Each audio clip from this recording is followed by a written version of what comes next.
Estás escuchando Radio Independencia.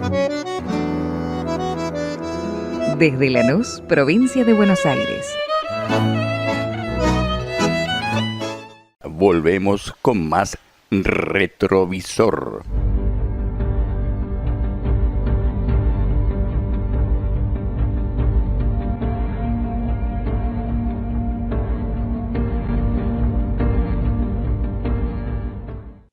Sí, bueno, buenas noches, querido amigo y compañero Camilo Gómez Montero. Bienvenido a Retrovisor, bienvenido a Radio Independencia, AM 1160 de Lanús. Quiero presentarlo mínimamente, es un realizador documentalista muy joven y que de lo que yo conozco, y vamos a preguntarle qué cosas más ha hecho, dos obras que me han impactado en diferentes momentos y con diferente graduación. En principio conocí el documental sobre el comandante Andresito. Y el segundo, el documental sobre Isidro Velázquez. Te doy el pie, presentate por favor. Háblame de estas dos obras y lo que viniste haciendo sobre estos temas. Bueno, Carlos, un gustazo el contacto y un saludo para toda la audiencia, especial a Lanús. Un gusto. Bueno, mira, sí, soy un director y productor audiovisual de la provincia de Corrientes. Estudié cine en la Universidad de La Plata ya hace algunos años, así que te agradezco lo de la juventud, te lo agradezco honestamente. No, pero y bueno, cuando tiene el momento... Es una relatividad. Te decía que cuando llega el momento de contar historias, ¿Perdón? Ahí empezás claro, a contar historias de esta parte del país. Yo siempre digo que se dice que hay un cine nacional, pero en realidad lo que hay es un cine de la capital federal. Ni siquiera diría un cine de Buenos Aires, hay un cine hecho en la capital y el resto del país tiene algunos intentos y algunos esfuerzos por hacer cine, pero todavía de una manera muy pequeña, muy incipiente, y todavía sigue siendo injusto un poco ese reparto. Entonces el cine no encuentra muchos ejemplos de cine hecho en el interior del país por hacedores del interior del país. Pero cuando a mí se me ocurre una idea, me gusta esto de reafirmar identidades, en este caso litoraleñas, en algunos casos históricas, que están un poco borrosas, perdidas o escondidas por esa historia oficial. Esa historia oficial es la que a veces nos cuentan en las escuelas, que tiene una profunda raíz mitrista, profundamente centralista, y que deja de lado las historias que son por ahí del interior de la patria, ¿no? El interior de la patria, y casi siempre sesgada de una mirada con integración a la patria grande latinoamericana.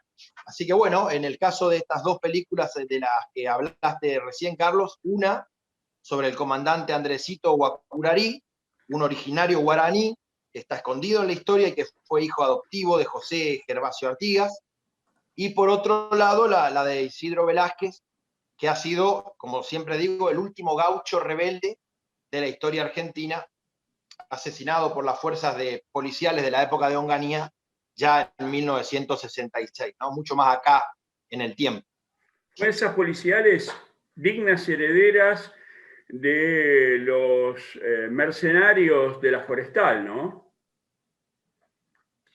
Claro, hoy hablábamos fuera de aire, digamos, sobre Hugo Chumbita, este gran historiador, que él en su libro Jinetes Rebeldes dice que hay 65 casos de gauchos rebeldes en la historia argentina, ¿no? Mate Cocido, el gaucho Lega, Aparicio Altamirano, el propio gaucho Gil y tantos más. Pero de esos 60 y pico de casos, 40 él tiene registrado que son de la zona litoraleña, que es una zona que no es casualidad que tenga tantos gauchos rebelados a las autoridades y a las policías de sus épocas, porque han sido zonas de una gran injusticia social que ha tenido algunos íconos de esa injusticia, y uno de ellos ha sido la forestal, que en realidad se describía la forestal argentina, pero en realidad la forestal era inglesa. Eran los la capitanes Argentine ingleses. Quebracho Company.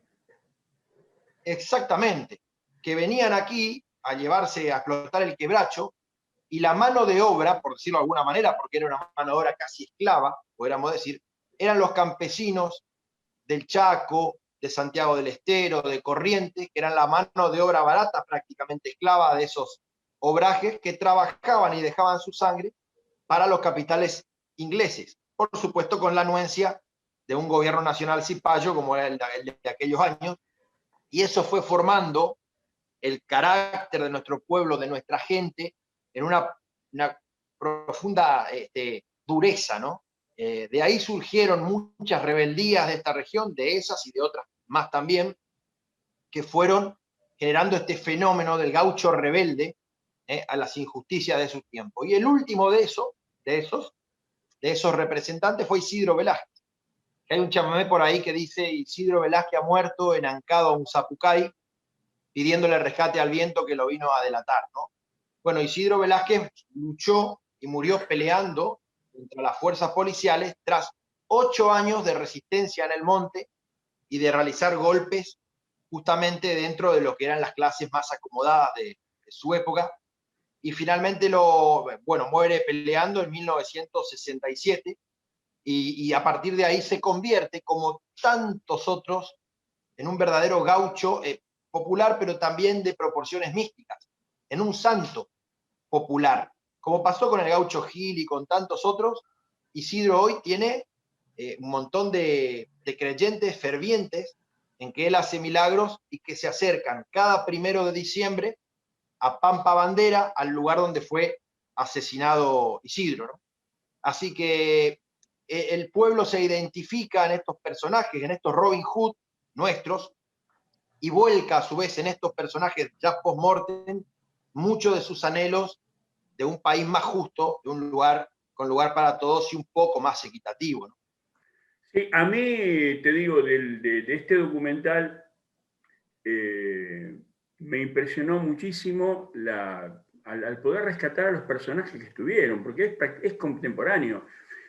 Vos me estás hablando de estas fechas y yo tenía 6 años cuando lo mataron a Isidro Velázquez. ¿Sí? Claro. Iba a la escuela Bueno, primaria. claro. Hasta te puedo Es muy decir... reciente, Carlos. Vos fijate que año 67 es el mismo año que estaban asesinando al Che Guevara en la selva de Bolivia. ¿Sí? Es acá Sí, nomás. Digo, pleno y inicio, o sea, fin contemporáneamente de las acciones de la resistencia peronista como Fuerza Armada, que fue mutándose de alguna forma en tendencia revolucionaria y después lo que fue Montoneros y FARC, ¿no? exacto, exacto. Yo le busco, a ver, a vos como realizador y como experto en la historia de este personaje popular, un paralelismo interesante porque él empieza a recaudar capital para su propia gesta y su propio movimiento, porque es un tipo totalmente desposeído, porque lo que él recaudaba lo reparte entre la gente. Exactamente. No Es capitaliza lo nada. que llama, vos sabés que es extraordinario porque es un fenómeno que se ha dado en muchas partes del mundo, en España, en Estados Unidos, en Italia, y es lo que el historiador inglés Eric Hobsbawm define como el buen bandido. ¿El buen bandido en qué sentido? De que él da el golpe a algún acaudalado, hacendado rico, que tiene dinero, y después se produce este fenómeno del reparto entre las clases más populares. Pero no es una sensación pagando a las clases pobres, sino una especie de ayuda y una solidaridad para un campesinado humilde del cual él mismo es un emergente y en el cual se empieza a sentir como un ídolo porque él golpea justamente a los opresores de ese campesinado. Por eso la figura del buen bandido, de la que habla el historiador inglés Eric Hobsbawm, y que Isidro fue un representante un poco de eso. A mí me gustaba la idea de hacer un documental sobre Velázquez, sobre Isidro Velázquez, porque yo sabía que la gente que lo conoció estaba viva. Yo no podía hacer un documental del Gaucho Gil con testigos directos de lo que pasó con el Gaucho Gil porque anduvo por el campo en 1860. No Sí, queda nadie con vida. lo Ni mismo que siquiera de Mate mate cocido, Cocido. ¿viste? Fue el 40, hasta Claro. el Pero 42. ¿No? claro, vos fijate que para atrapar a Mate Cocido crearon la Gendarmería Nacional, allá por 1930 más o menos. Entonces ya no queda nadie con vida de esa época, y si queda alguien, era muy pequeño en aquel momento. Pero con Isidro Velázquez yo me encontré con gente mayor que literalmente escondía a Isidro Velázquez debajo de su cama para que pudiera zafar de la policía. Y también pude entrevistar a los policías que le dieron cacería a Isidro Velázquez o lo perdieron por años en los montes del Chaco. Entonces, ese testimonio es realmente muy valioso. Es muy valioso no tanto por cómo yo puse la cámara, sino que es valioso porque esa gente da un testimonio para la historia. Pero para justamente podamos evitar algunas de estas trampas del mitrismo, ¿no? Tremendo, porque aparte hay una cosa que yo, esto que estoy haciendo acá, comunicando con la gente, hablando contigo, es una afición militante. Soy una persona que tengo facilidad de palabra por mi formación primaria y por mi inquietud particular, pero yo soy personal de salud, yo soy kinesiólogo quiropráctico, yo me dedico a ajustar huesos, articulaciones. Y dentro del campo de la salud, uno también desarrolla, y también trabajé en salud mental, y soy un observador de la actitud. También hice teatro, qué sé yo, tengo un despelote en la cabeza, que es tu entrevista, no la mía, vas a terminar entrevistando vos a mí. Pero quiero hablar sobre lo que yo pude ver, o sea, desde dónde lo miro. Me impresionó muchísimo cómo los dos policías exponen su naturaleza. De los dos que están, los dos me pusieron la piel de gallina. Porque uno que tiene apellido alemán, Selinger, ¿puede ser? Selinger, Selinger, sí. Bueno, él lo describe, era un buen tipo, era macanudo, me venía, y de golpe se hizo malo. Claro, él le dicen que de golpe, no de los golpes que le daban en la comisaría todos los días, que lo torturaban por el hecho que a él se le ocurrió que era el culpable porque a él le pareció que el único que podía cortar el alambre era un zurdo y como él era zurdo, o sea, en realidad la única prueba que tuvo este hombre de la culpabilidad de Isidro era que era zurdo. Lo único que le incriminaba a Isidro era su zurdera. Exacto. No había jueces, no había fiscal, era la palabra del policía y a partir de ahí era culpable tal o cual, porque por ahí se le cruzó algún hacendado por tal o cual causa y ese hombre empezaba a ser un perseguido. Efectivamente, pero tiene mucho que ver con la formación también de esta fuerza, ¿no? De la manera en que eran formados. Pero me quedé retomando con lo que decías hoy de las primeras fuerzas, digamos, armadas peronistas, de cómo absorben a Isidro un poco como símbolo. Por porque el Roberto Carri, rapto extorsivo. Claro, Roberto Carri, el sociólogo, que fue después montonero, él, que está desaparecido por la dictadura militar, él hizo un libro que se llama Formas Prerevolucionarias de la Violencia, Isidro Vázquez, y eso se repartía justamente entre los militantes como una forma de rebeldía y lo tomaban un poco como ejemplo, ¿no? Isidro, yo siempre digo, no fue un revolucionario, porque realmente él no tenía un plan B. Él golpeaba a un sistema injusto, pero no tenía él razonado en principio un plan B, pero fue un rebelde que justamente puso en jaque a todo ese sistema y lo dejaba en ridículo, porque en el año 67 todavía había un loquito en el Chaco que se burlaba de 800 policías más el apoyo de las Fuerzas Armadas y no lo podían atrapar por años, escapándose y dejando en ridículo a la autoridad de la dictadura militar. No estamos hablando de la época de Onganía. Claro, entonces su gran era crimen un problema para el sistema. Era el rapto de... Vos fijate, es interesante ver lo que plantea tu obra en ese aspecto, que el gran crimen, si el tipo se hubiera dedicado a violar y a matar pequeños campesinos de 2 hectáreas, no hubiera pasado absolutamente nada. Exactamente. El tema es que él rapta a hacendados y les quita dinero y pone en jaque al poder económico, o sea, porque el que pone la tarasca, como decimos acá, para agarrarlo, y el que moviliza es la sociedad rural. Exacto. A partir de la intervención La de la sociedad rural pone, claro, la sociedad rural pone millones de pesos y le pide al ejército que intervenga, que lo van a apoyar económicamente, para atraparlo a este hombre, porque ellos eran principalmente el objetivo de Isidro. Él secuestraba hacendados que encima después todos rescataban lo bien que lo trató, lo buena persona que fue en el trato, y de esos grandes rescates justamente venía después ese reparto entre el campesinado más humilde. Pero imagínate que la sociedad rural, sobre todo del Chaco, lo tenía como el principal enemigo a vencer. De la sociedad rural, bueno, ya sabemos cómo han operado a lo largo de la historia. Son los grandes golpeadores de las puertas cuando necesitan un golpe de Estado. Claro, que Y no sé han sido los movilizadores de todos los grandes genocidios desde la conquista del desierto para acá. Porque la conquista del desierto la financia la sociedad rural. ¿Sí?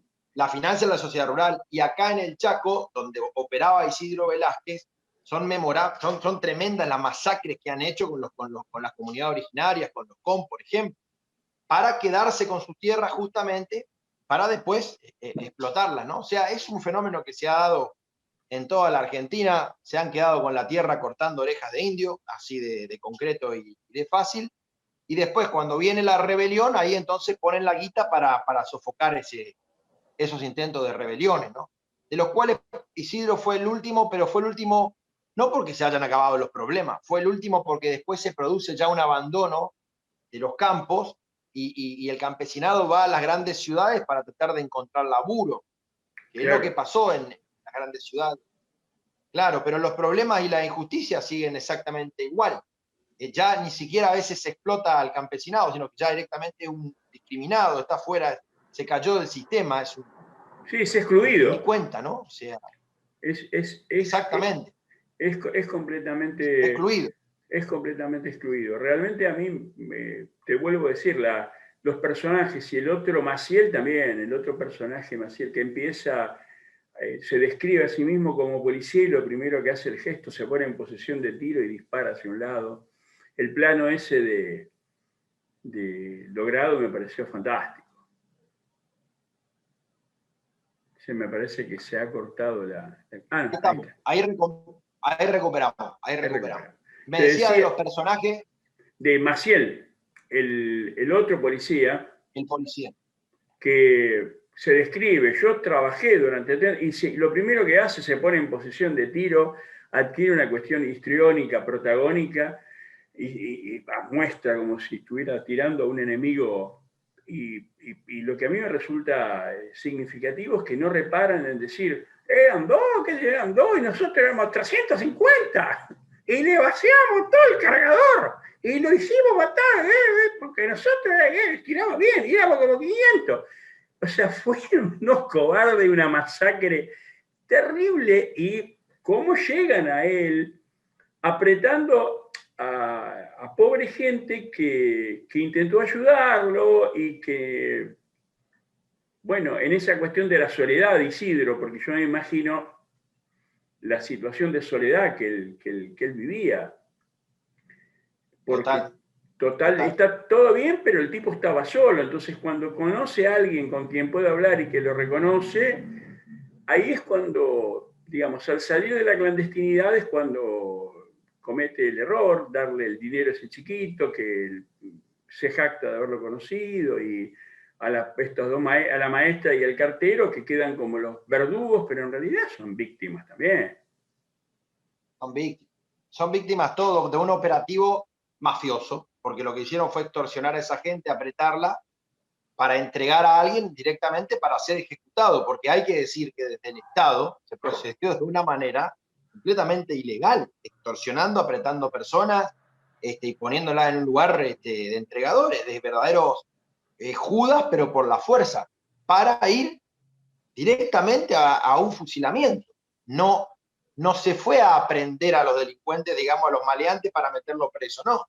Se los ejecutó, se valió un auto por 40 policías al estilo Bonnie and Clyde, porque es Bonnie and Clyde el final. digamos, Sí, tal cual. a dejar el O auto hecho un colador. la masacre de Pergamino fue, ¿no? Acá en la provincia de Buenos Aires, la salida del banco.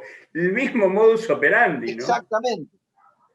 Es un modus operandi que se da con gente de esa clase social.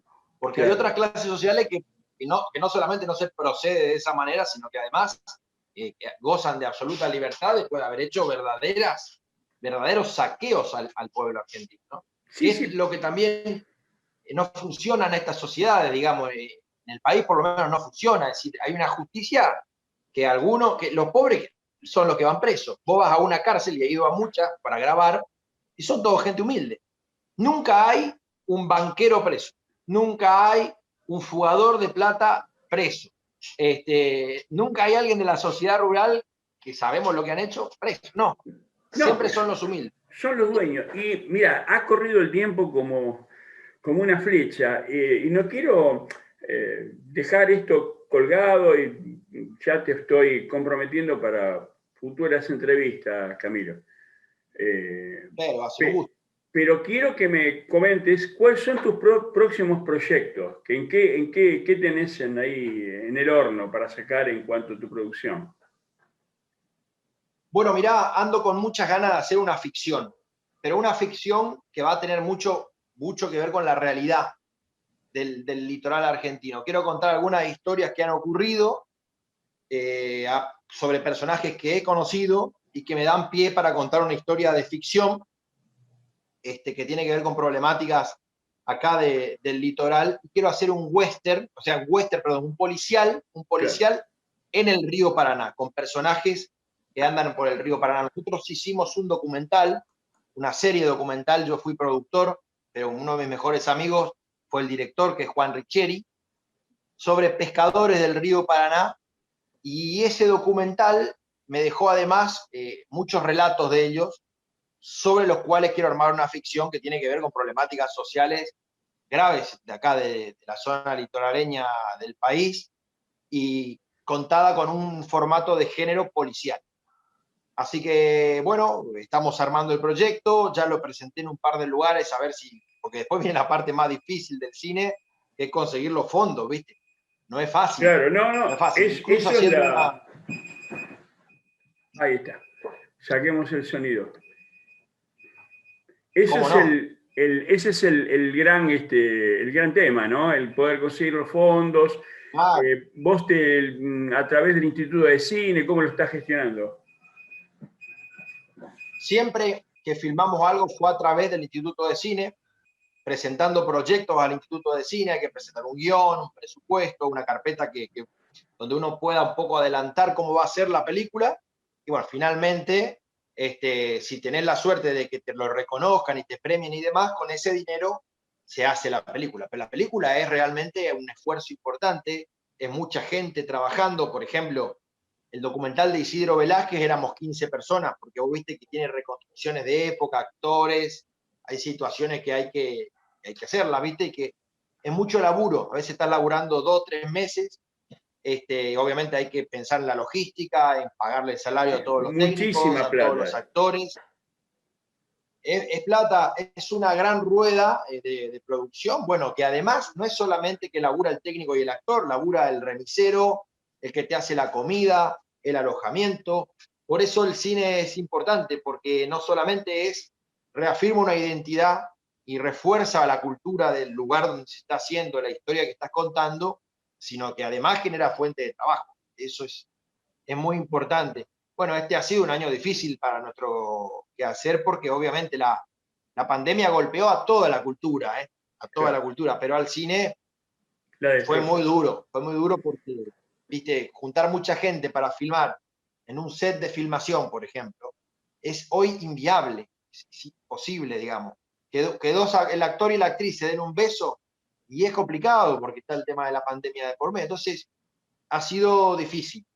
Esperemos que el año que viene el cine, el documental y todo vuelva otra vez a levantar, además del problema de lo que ya dejó el macrismo a nivel del golpe económico, ¿no? Ha sido durísimo para la cultura el paso del macrismo en esos 4 años, hizo verdaderamente un desastre.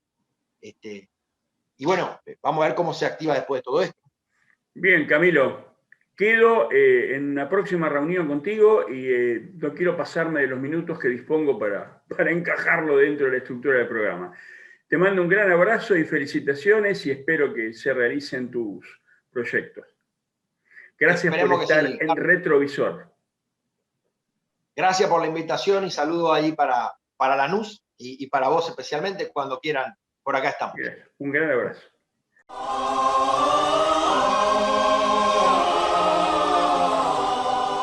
Vos no te vayas, vamos a una tanda y enseguida volvemos con más Retrovisor.